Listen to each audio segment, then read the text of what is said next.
찬송가 183장 보시면서 함께 예배드리겠습니다.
사랑과 은혜가 풍성하신 하나님 아버지, 오늘도 우리를 사랑하셔서 아버지의 품으로 나오게 하시니 감사합니다. 오늘도 참빛 되신 주님을 바라보며 우리 안에 있는 걱정과 염려, 불안, 두려움도 다 내려놓는 시간 되기를 원합니다. 주님, 오늘도 성령, 진리의 영이신 성령께서 우리 안에 충만케 하여 주셔서 우리의 믿음을 회복시켜 주시고 주를 바라보는 그 믿음의 눈을 통하여 오늘도 주님께서 동행하시는 그 걸음을 걸어갈 수 있기를 소원합니다. 주님, 우리는 늘 넘어지고 또 연약하여 유혹에 이렇게 빠져 있습니다. 또 죄 가운데 있음을 고백합니다. 주여 용서하여 주옵소서. 오늘도 깨닫게 해주시는 영으로 통하여 우리의 심령이 가난해지고 주님 앞에 긍휼을 얻는 귀한 은혜가 있게 해 주시옵소서.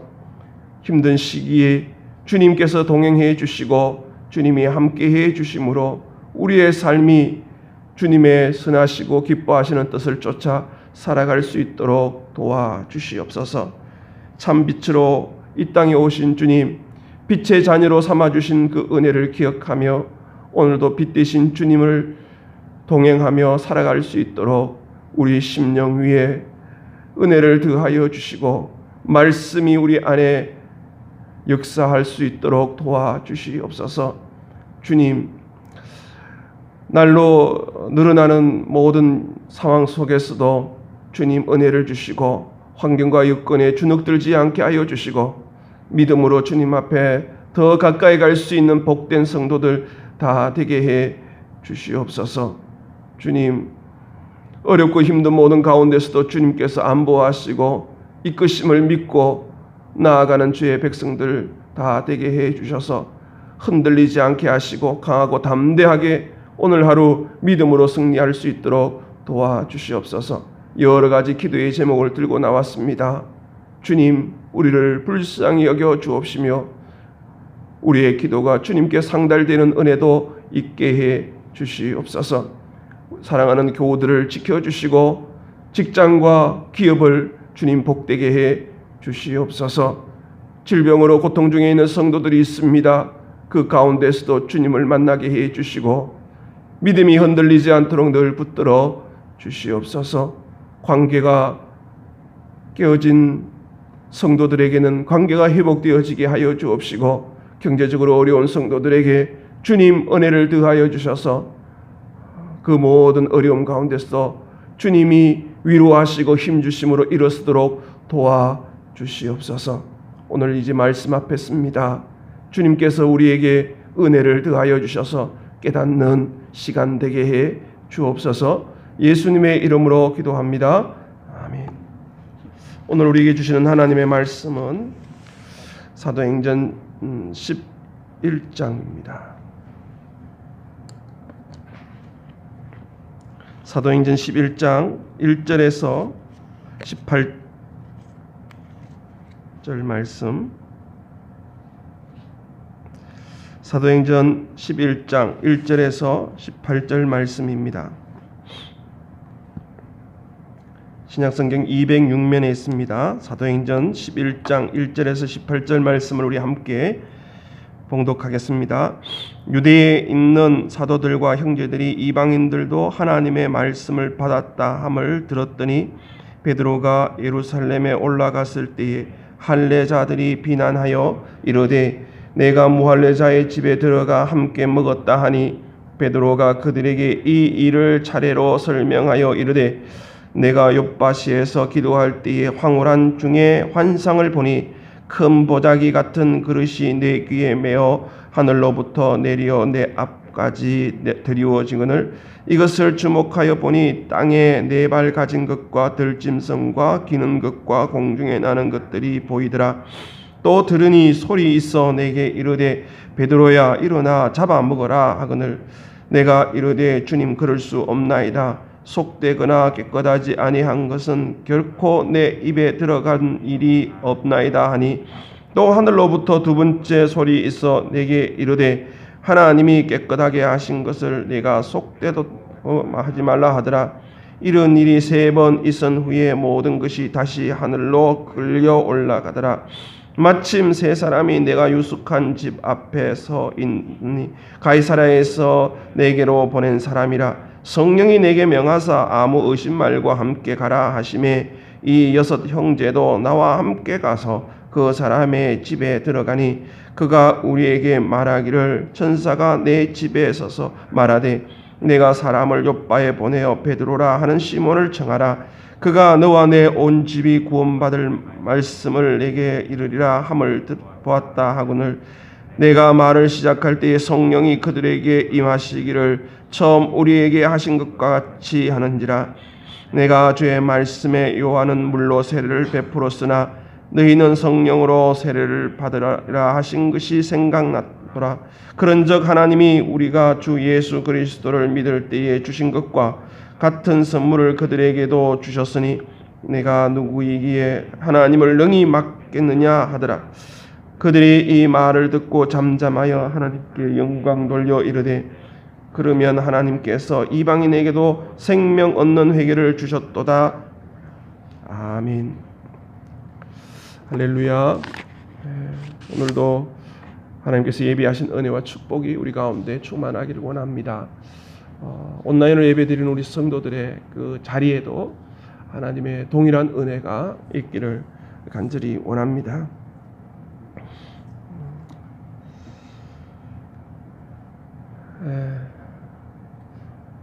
이방인에게 제일 먼저 복음을 증거한 사람은 빌립 집사입니다. 성령께서 광야로 이끄셔서 에티오피아 여왕 간다게의 국고를 맡았던 그 내시에게 복음을 증거합니다. 하지만 그건 개인적인 그런 복음의 증거였습니다. 하지만 공식적으로 예루살렘 교회에서 또 그 공식적인 그런 관계에서 복음을 증거하는 것은 베드로 사도가 처음 있는 일입니다. 이방인 백부장 고넬료의 집에 가서 또 함께 형제들과 몇지 같이 가서 복음을 증거한 것은 이게 처음 있는 것입니다. 그래서 그 공개적으로 복음을 증거하고 이 가이사랴에서 며칠 묵고 다시 이제 예루살렘으로 이제 올라갑니다. 예루살렘으로 이제 올라가는데 얼마나 귀한 일입니까? 얼마나 귀한 일입니까? 이방인에게 복음을 증거했다는 것 자체가 얼마나 귀한 일입니까? 그런데 예루살렘에 올라갔더니 예루살렘에 올라가서 뭐 환영을 하고 격려를 받고 박수를 받고 칭찬을 받을 것 같았습니다. 그런데 올라가니까 무슨 일이 있었습니까? 2절에 보니까 베드로가 예루살렘에 올라갔을 때 할례자들이 비난하여라는 말이 있어요. 그 비난하는 게 무엇입니까? 내가 무할례자의 집에 들어가 함께 먹었다 하니 그들과 함께 묵고 그들과 함께 식사를 했다는 것이죠. 이방인들에 대한 유대인들의 생각은 그들은 우상을 섬기고 우상에게 드리는 그 제물을 같이 먹기 때문에 이 이방인들을 아주 우상 섬기는 사람들이기 때문에 할례 받지 아니하는 자라고 그러지 않습니까? 다윗도 골리앗을 향해서 나가 할례 없는 자라고 얘기하면서 나아가지 않습니까? 우상을 섬기기 때문에 그들을 무시하고 그들을 경멸했던 것이죠. 사실 이렇게 유대교에서 그렇게 했던 것이죠.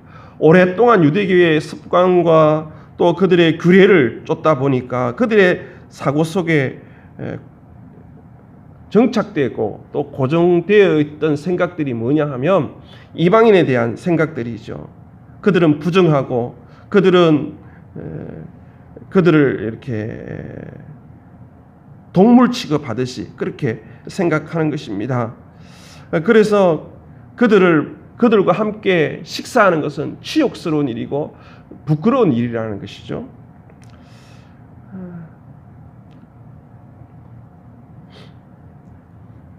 그래서 이제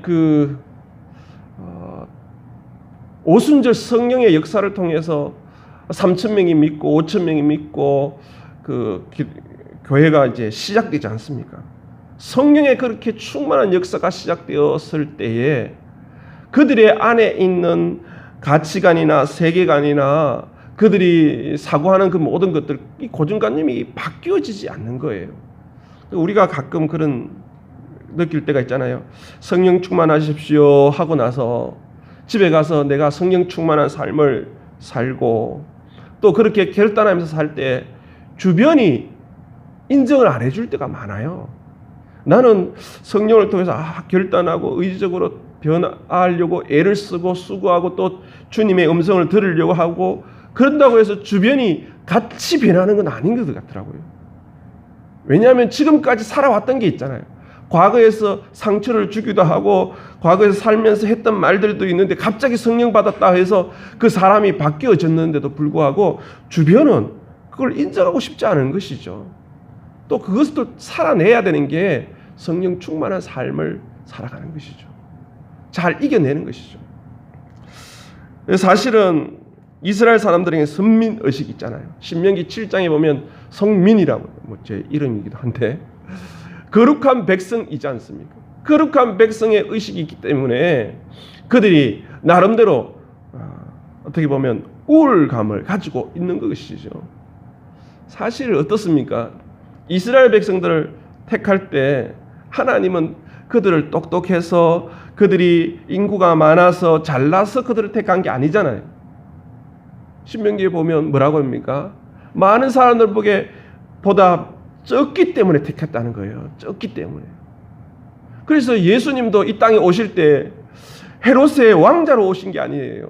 부잣집 아들로 온 것이 아니라 정말 가난한 목수의 아들로 오시잖아요. 정말 제자들도 보세요. 그 바리새인들이 똑똑하고 공부 많이 했던 그런 사람들을 부른 것이 아니라 갈릴리 어부들을 부르시잖아요. 왜 하나님은 그렇게 하셨을까요? 다른 게 아니라 하나님을 드러내기 위해서는 하나님께서는 영광 받으시기를 원하시는데 그렇게 가난하고 힘없고 미련하고 어리석은 사람을 통해서 하나님은 일하시는 것은 뭡니까? 하나님이 살아서 역사하심을 우리에게 보여주기 위해서 하는 것이죠. 또 그것을 또 받으시기를 원하시는 것이죠. 그렇게 보면 사실 이스라엘 백성들이 우월함을 이렇게 또 느낄 이유가 없지 않습니까? 그런데 사람은 어떻게 해요? 이렇게 드러나게 되면 교만하기 쉽잖아요. 자기 공로, 자기 의를 드러내지 않습니까? 그래서 사도 바울은 나의 나된 것은 뭐라 그래요? 주의 은혜라고 고백하잖아요. 철저하게 우리가 신앙생활 할 때 빠지기 쉬운 것이 이거지 않습니까? 교만하기 쉽고 또 선민의식을 가지고 의인의식을 가지고 남을 정죄하고 남을 비판하는 것들에 빠지기 쉬운 것이죠. 그럼에도 불구하고 베드로는 4절에 보니까 베드로가 그들에게 이 일을 차례로 설명했다고 해요. 얼마나 섭섭하겠어요. 얼마나 속상하겠어요. 주의 일을 하면서 이런 일을 당할 수 있거든요. 주의 일을 하면서 맨 앞에 서다 보면 많은 비난도 받고 욕도 먹고 그렇게 하더라고요. 여러분 어떠신지 모르겠어요. 지금 신앙생활 하면서 비난을 받고 욕을 먹고 그렇게 하십니까? 그게 싫어서 아예 숨기지도 않고 앞장서지도 않는 경우도 많이 있습니다. 베드로전서 2장에 보면 베드로는 그렇게 얘기해요. 부당하게 고난을 당해도 하나님을 생각함으로 슬픔을 참으면 이는 아름다움이라고 얘기해요. 이 아름다움은 보상을 말하는 것이거든요. 참 부당하게 고난을 당하는 것이죠. 신앙생활 하다 보면 교회 일을 하다 보면 앞장서서 일하다 보면 이런 일을 당하는 거예요. 그래서 예수님께서 팔복 중에 마지막 복이 길어요. 3절이나 나오지 않습니까? 의를 위하여 박해를 받는 자는 복이 있나니 천국이 그들의 것임이라. 너희를 욕하고 박해하고 거짓으로 너희를 거슬러 악한 말을 할 때 복이 있다라고 얘기하지 않습니까? 그렇습니다. 하늘의 상이 있다라고 얘기하고 있는 거예요. 이 성령 충만하면 주변이 이렇게 잘했다 얘기하지 않아요. 비난하고 욕먹고 또 거짓으로 또 어려운 일을 당하게 합니다. 그럼에도 불구하고 오늘 베드로 보세요. 속상하지 않고 오히려 차례로 이렇게 설명하는 것. 그 이유가 뭐겠습니까? 고넬료 집에 가기 전에 하나님께서 성령을 통해서 몇 번이나요? 하늘을 오르락 내리락 하셨어요? 3번. 3번이라는 것은요, 그냥 횟수로 3번이라 생각하시면 안 돼요. 완전 수잖아요. 이해하고 순종할 때까지 베드로를 설득시키시는 거예요. 오늘도 주님께서는 우리를 말씀으로 다가오셔서 설득하실 거예요. 우리 안에 선입견이라든지 고정관념이라든지 우리의 가치관, 세계관을 바꾸기를 원하시는 게 우리 주님이실 거예요. 오늘 5절에서 16절까지 베드로의 간증이 나옵니다. 고넬료 집에 가게 된 거, 또 성령께서 환상 중에 보여주신 그러한 일들, 왜 속되다 하느냐, 그리고 의심하지 말고 올라가라, 그 하나님의 음성을 이렇게 들었던 것을 얘기합니다. 9절에 보니까 하나님이 깨끗하게 하신 것을 내가 속되다고 하지 말라. 12절에 보니까 성령이 내게 명하사 아무 의심 말고 함께 가라. 15절에 보니까 내가 말을 시작할 때 성령이 그들에게 임하시기를 처음 우리에게 하신 것과 같이 하는지라. 16절에 보니까 내가 주의 말씀에 생각났도다. 주로 얘기하는 게 무엇입니까? 예수 그리스도 하나님에 대해서 얘기하고 있는 거예요. 하나님이 내게 행하신 거에 대해서 얘기하고 있는 거예요. 우리가 간증할 때 참 조심해야 될 게 뭐냐면 간증의 핵심은 예수 그리스도예요. 내가 만난 주님, 내가 만난 하나님에 대해서 얘기해야 되는데 자꾸 자기의 것을 자꾸 가감하는 거예요. 그래서 더 듣기 좋고 드라마틱하게 만드는 그런 경우도 있어요. 그래서 간증 전문가들이 많이 있어요, 우리나라에. 그래서 참 조심스러운 것들이 더 있습니다. 그래서 우리 교인들이 만나는 그 하나님을 늘 간증할 수 있어야 합니다. 오늘도 우리 삶 속에 찾아오셔서 만나주시는 주님을 잘 간증할 때 성령께서 우리 가운데 역사하셔서 듣는 자를 통해서 또 복음의 증인으로 또 삼아 주실 줄 믿습니다. 자기가 한 것 같이 얘기하지 아니하고 하나님이 해 주신 것에 대해서 말씀하는 것을 오늘 16절까지 이렇게 또 얘기하고 우리가 이전에 또 묵상했던 내용입니다. 그런데 이 간증의 핵심 결론이 무엇입니까? 이 18절에 있습니다. 그 간증의 결론은 18절인데 그들이 이 말을 듣고 베드로의 이 말을 듣고 어떻게 되었습니까? 잠잠해졌대요. 잠잠하여 하나님께 영광 돌려 이르되 그러면 하나님께서 이방인에게도 생명 얻는 회개를 주셨도다 하니라. 참 듣는 게 참 중요해요. 들을 때 뭐가 생깁니까? 믿음이 생겨요. 믿음은 하나님의 말씀이지 않습니까? 참 이게 참 중요하다고 생각합니다. 듣는 거. 그래서 늘 하루를 시작하면서도 늘 기도하는 게 뭐냐 하면 주여 듣는 복을 주십시오. 듣는 은혜를 주십시오. 주의 말씀을 읽을 때 주의 음성 듣는 훈련. 듣는다는 게 뭡니까? 귀로만 듣는 게 아니라 그 깨달고 내가 인격적으로 듣는 것이죠. 듣고 결단해서 내 삶이 변화되는 것, 손과 발이 움직이는 것. 그게 바로 듣는 것이지 않습니까? 들을 때 놀라운 성령의 임하심이 있는 것입니다. 베드로가 고넬료 집에서 하나님의 말씀을 증거할 때 성령이 임했다 그랬어요. 말씀을 전할 때 성령이 임한 거예요. 말씀을 들을 때 성령께서 임하셔서 내 안에 비판하고 비난하고 또 좋지 않게 생각하는 것들이 누그러지는 거예요. 왜 그럴까요? 주님께서는 십자가를 어디서 지셨습니까? 골고다, 해골에서 죽음의 상징인 이 골고다의 십자가에 지셨잖아요. 그 십자가 지실 때 피가 그 죽음 위에 덮이면서 죽음이 소생되어서 부활하셨지 않습니까? 참 놀라운 것은 주의 말씀이 증거되어지는 곳에 놀라운 회복의 역사가 일어난다는 것이죠. 말씀을 전할 때 그 하나님의 그 깊은 것이라도 통달하게 하시는 성령이 임하시는 것이죠.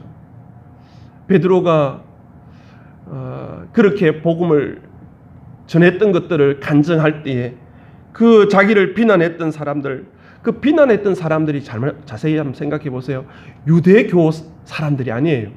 유대교에서 성령의 역사로 개종한 사람들이에요. 기독교인들이 이렇게 비난하는 거예요. 오늘도 우리 교회에서 일하다 보면 믿음의 사람들이 성령 충만한 사람들을 비난하는 경우가 얼마나 많은지 몰라요. 그래서 교회를 비난하고 믿음의 사람들을 비난하는 사람들이 있어요. 그분들은요, 순간적으로 성령께서 역사하시는 게 아니에요. 마귀의 역사가 있는 것이죠. 그래서 늘 우리가 비난할 때 늘 조심해야 하는 것이죠. 오늘 이 말을 듣고 잠잠해지고 하나님께 영광을 돌리고 이방인에도 생명 얻는 회개를 주셨다는 것을 알게 되었다고 얘기하고 있어요. 여기에 말하는 생명 얻는 회개가 뭡니까? 이 생명이 뭡니까? 영원히 사는. 이 생명은 예수 그리스도를 말하는 거예요. 요한복음 6장에도 생명의 떡이라 그러고 생명의 빛이라 그러고 요한복음에 많이 나오지 않습니까? 부활이요 생명이라 그러고 나는 길이요 진리요 생명이라 그러고 예수님은 생명으로 오셔서 우리를 풍성하게 해 주신다고 말씀하고 있지 않습니까? 예수 그리스도가 생명인 것이죠. 예수 그리스도가 영원히 사는 것입니다. 예수 그리스도를 영접하면 그분이 생명이시기 때문에 죽은 자도 다시 살아날 뿐만 아니라 살아서 믿는 자는 영원히 죽지 아니하리라고 말씀하고 있지 않습니까? 죽음을 이긴 것이 바로 생명인 것입니다. 그런데 이 영생이 어떻게 얻어집니까? 오늘 보니까 생명 얻는 회개라고 해요. 회개를 통해서 생명을 얻게 되는 것이죠. 여러분, 우리는 회개할 때 잘못 생각할 때가 있습니다. 회개는 무엇입니까? 입으로 고백하는 것은 자복이라 그럽니다. 회개는요, 삶이 바뀌어지는 거예요. 삶이. 탕자가 세상이 좋아서 아버지의 유산을 가지고 갔지 않습니까? 세상이 즐겼습니다. 어려움을 당하고 어떻게 해요? 삶에서, 그 세상을 향한 삶에서 돌이켜서 아버지께로 돌아오는 것이죠. 아버지께. 우리의 삶이 그렇게 바뀌어지는 것이 회개인 것이죠. 삶의 방향이 바뀌어지는 것, 삶의 변화가 되고 삶의 태도가 변하는 것이 바로 회개인 것이죠. 누가복음에 보면 회개에 합당한 열매를 맺으라고 얘기하고 있습니다. 사실 그렇습니다. 이 회개는 우리의 삶이, 우리의 생각이 바뀌어지고 태도가 바뀌어지는 것을 의미합니다.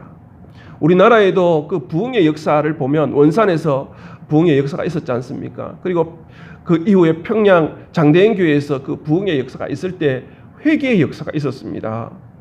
그때에 그들이 결정했던 게 뭡니까? 게으름에 대해서 거짓과 주색잡기와 축적과 또 반상을 폐지하고 노비를 해방시켰습니다. 그러니까 어떻게 보면 봉건 사회의 개혁을 어디에서 일어나느냐 하면 평양 장대현 교회에서 성령의 역사로 이 부흥이 일어났을 때 회개하면서 이러한 것들을 결단하게 되는 것이죠. 여러분, 노비는 재산이지 않습니까? 그 아까운 재산을 어떻게 해요? 내려놓는 것이죠. 그런 역사가 우리 한국교회에 있었다는 것이죠. 그렇습니다. 오늘도 성령께서 오늘도 우리에게 다가올 것입니다. 성령께서 오늘도 우리에게 다가오셔서 우리를 변화시켜 주실 것입니다. 사랑하는 성도 여러분, 오늘도 내 안에 고집하고 있는 선입견, 또 그런 가치관들은 없습니까? 또 오늘도 주님의 일을 하면서 어려움을 당하고 비난을 받고 욕을 먹은 적은 없습니까? 힘을 내십시다. 성령께서 오늘도 우리와 함께해 주실 줄 믿습니다. 영이 역사할 때 또 놀라운 이러한 생명 얻는 회개가 우리 가운데 일어날 줄 믿습니다.